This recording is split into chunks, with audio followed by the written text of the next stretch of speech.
Hi everyone, welcome back to my channel. I have been back in Gyumri for the past 2 days. Oh my goodness, I don't even know how to explain this. I just felt like because I have natural inflammation and no matter what I do, living or just being in Dilijan was so amazing because there's the trees, the mountains, the nature is so amazing there that like the oxygen is like from the trees is constantly emanating like just clean air, and you won't feel any joint issues or inflammation at all over there. That like coming back here immediately I felt my lungs full of dust because there's always dust from the earthquake and because they're always doing construction here. And also there's no nature here. Like there's just no trees where I live. There's no forestry. There's no nothing. Like the dust is horrifying. I remember that one of the cab drivers, a different cab driver, because yesterday I made a short video like in the shorts where one of the cab drivers in Dilijan, he gave me all this like change, and he's like, I just want to let you know, I see tourists all the time, I see locals all the time. He goes, I've never met someone like you before. He goes, I could tell you have a good heart, good intentions, and goodness is rare to find. And he gave me a flower, and I got that flower and I put it in a pot. I'll show you the pot. I just have a client calling. So give me a minute. Okay, I'm back. So this is the flower. So I put it in a little pot. Isn't it gorgeous? Oh, it's so nice. And the thing is, if you know anything about the chakras, it looks like the sacral chakra, the colors exactly, which I take it as I've worked hard to clear away. It's like the benefits of you working on something, and it's like the universe gives back to you in another form, okay? And there was a bunch of other things that happened there with locals. But I mean, on the way back, another driver was like, why? He's like, I'll help you get a place in Dilijan. Like, he's like, you're in the middle of the earthquake zone. This is not healthy to be like living here with all this construction and the pollution and all the dust. And I'm like, yeah, no one ever believes me until they see it with their own eyes. It's not getting better. Yeah, so the dust is not getting better, it's getting worse, because what's happening is all from the streets of Bulvarain and Halabian, where I live on Halabian Street, they're building more buildings, and it's just creating more dust in the air.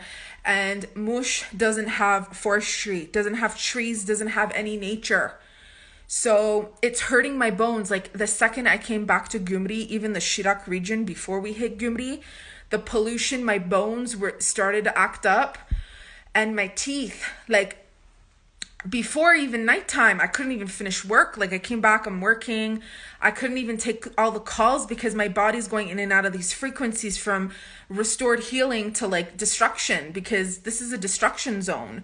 And all that pressure that has been put on me for the past 3 years, which was not even my own doing. It's the environment, it's the community, the karma of the community, the karma of the people that I'm empathically. So I was at this guest house restaurant called Pakhlava.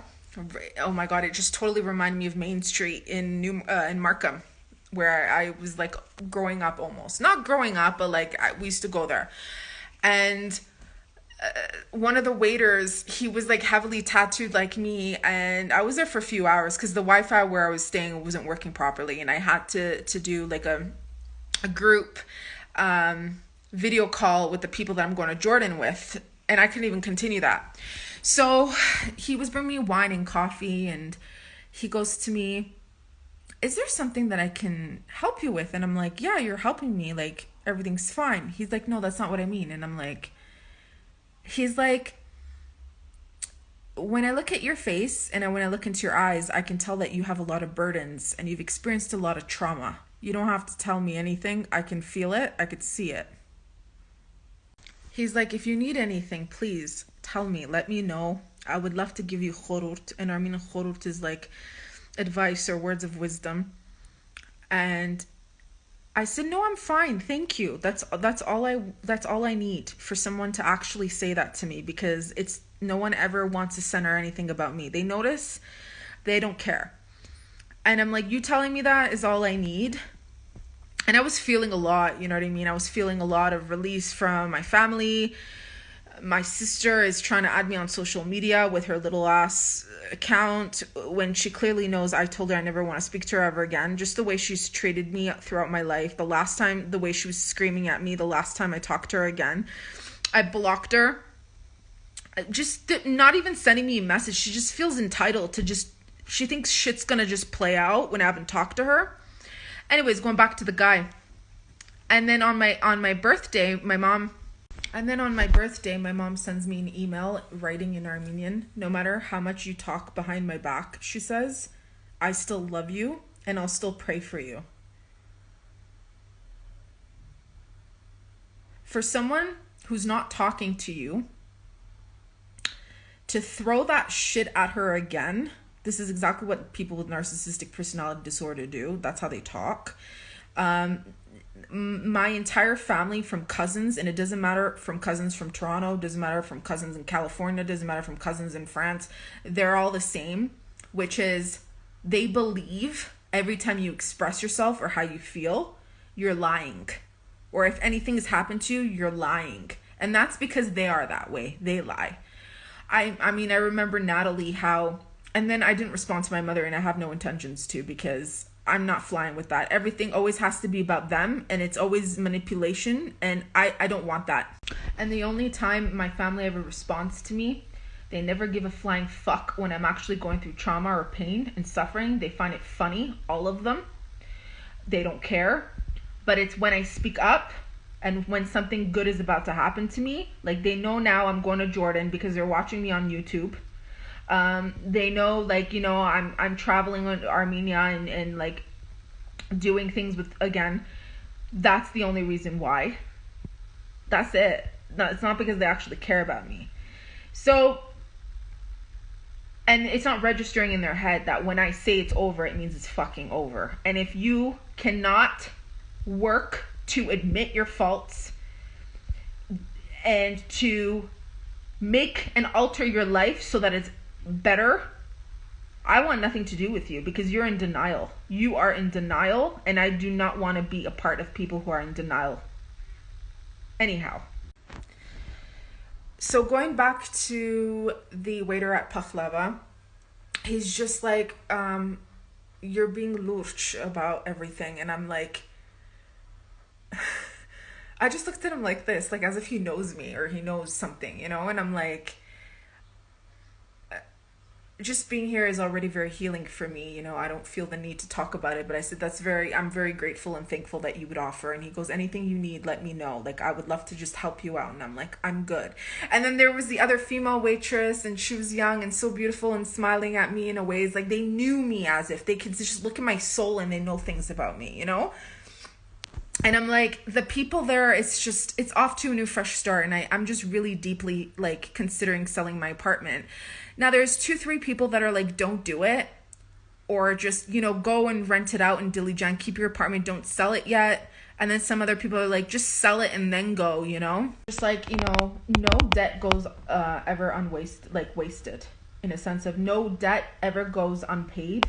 So all those people with Birthright Armenia, the staff members, the volunteers that did me wrong, and everything I did for them and they did me wrong, or all those Lebanese Armenians that were trying to trash talk my name and reputation, and the construction people and everybody that tried to do me harm and hurt me physically, emotionally, mentally, and spiritually, you're all paying for it. If you haven't paid for it already, you're all paying for it. I've never in the book ever wanted to ever intentionally harm another person. It never makes me feel good. And I cannot expect others to be like that. But why would you even intentionally want to hurt a spiritually advanced woman?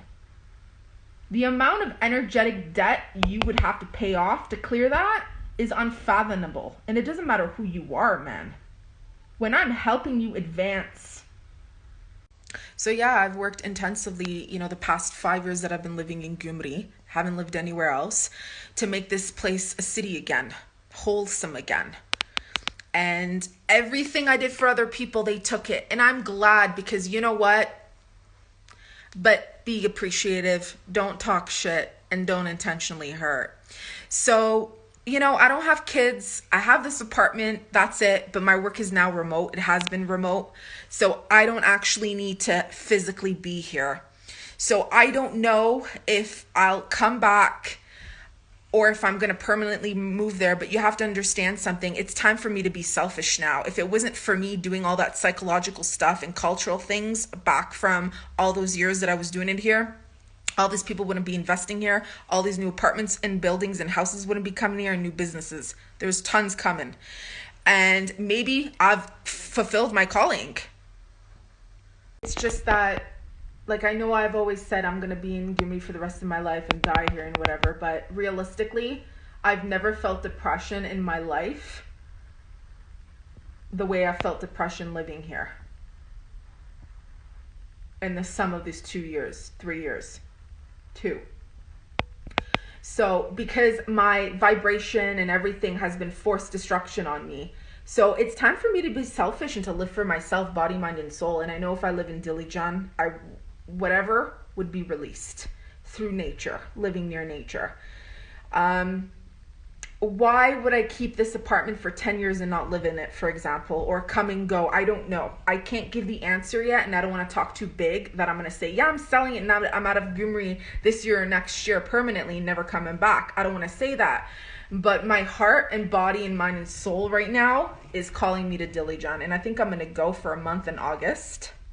I've been taking so much community karma from the people, the collective, the dead souls, the injustices from the earthquake, from the wars, left, right, and center.